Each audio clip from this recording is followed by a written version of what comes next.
সংস্কার কমিশন করেছেন, সাধুবাদ জানিয়েছি। কিন্তু এই যে নারী বিষয়ক সংস্কার কমিশনে যেই সকল তৃতীয় প্রজাতির মানুষদেরকে দিয়ে আপনি সংস্কার কমিশন করলেন, এদেরকে নারীর মতো দেখা যায় না, পুরুষের মতো দেখা যায় না। এমনকি আমাদের যে তৃতীয় লিঙ্গ আছে হিজড়াদের মতো দেখা যায় না। এরা ভিন জাতি, ভিন দেশি প্রজাতি। আশ্চর্যান্বিত হবেন, স্তম্ভিত হয়ে যাওয়ার মতো বিষয়।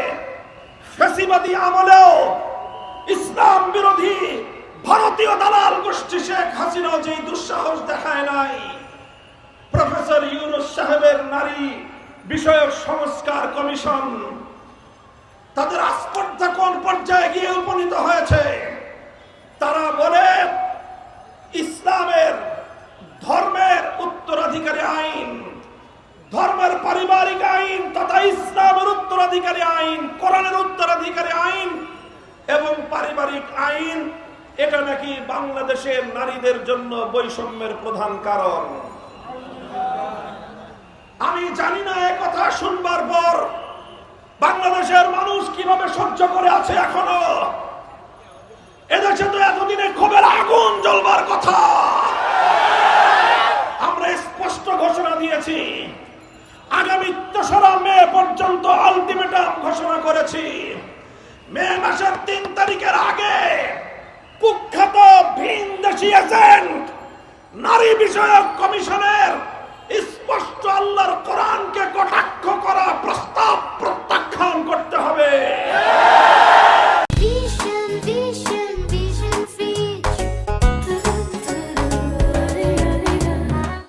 1971 সালে এদেশের মানুষ বুকের রক্ত দিয়ে স্বাধীনতা অর্জন করেছে, পিন্ডির গোলামীর জিঞ্জির ছিন্ন করেছে, দিল্লির গোলামী করবার জন্য নয়। পরিষ্কার আমাদের কথা মনে রাখবেন, ভারতীয় আধিপত্যবাদের শৃঙ্খল থেকে মুক্ত হয়েছি, আমেরিকার শৃঙ্খল তলে বদ্ধ হওয়ার জন্য নয়। আগামীর বাংলাদেশ একটি আধিপত্যবাদ মুক্ত বাংলাদেশ গড়তে চাই। দেশের আভ্যন্তরীণ শক্তিগুলোকে ঐক্যবদ্ধ করে বাংলাদেশ তার নিজের পায়ে মাথা উঁচু করে দাঁড়াতে চায়।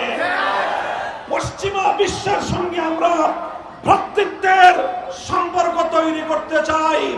পশ্চিমা নগ্ন সংস্কৃতি আমার সভ্য বাংলাদেশে আমদানি করবার চেষ্টা করা হলে এনজিও নির্ভর অন্তর্বর্তীকালীন সরকার আপনাদের পরিণাম শেখ হাসিনার চেয়ে ভিন্ন কিছু হবে না।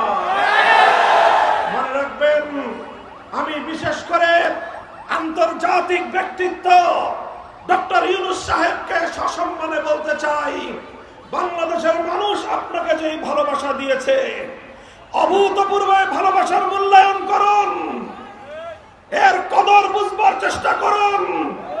জাতীয় ঈদগাহে আপনাকে দেশের মুসল্লিরা সম্ভাষণ জানিয়েছে।